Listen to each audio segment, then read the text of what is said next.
एक किस्सा मुझे बहुत जरूरी लगता है। एक बार एक आदमी मुर्गा खरीद करके ले आया, और सोचिएगा ये उसूलों की बात है, कितना डरेंगे साहब, और डर के क्या चला जाता है। मुर्गा ले आया तो उसने कहा कि मुर्गा को जाके बोला कि मुझे तुम्हें खाना है, मैं तुम्हें मार के खाऊंगा, लेकिन मैं बहाना दे रहा हूँ, तुम्हें मौका दे रहा हूँ, अगर तुमने कल बांग दी तो मैं तुम्हें मार के खा जाऊंगा।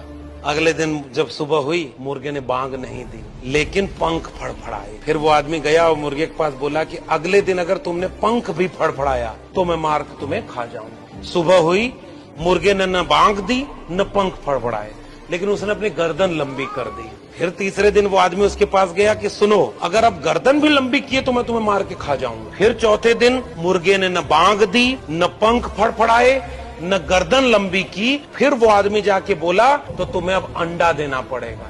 मुर्गा रोने लगा। आदमी ने पूछा रो क्यों रहे हो? तो कहा कि आज मैं इसलिए मारा जा रहा हूं क्योंकि मुर्गा होकर अंडा नहीं दे सकता।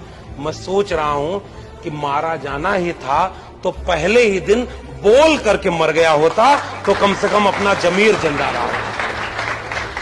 वो जो बोलने का समझौता मैंने कर लिया, मारा तो अब भी गया जब मैं कुछ नहीं कर पाया। तो मारे वो भी जाएंगे जो आज इस गलत फहमी में है कि हमारा नंबर नहीं आएगा।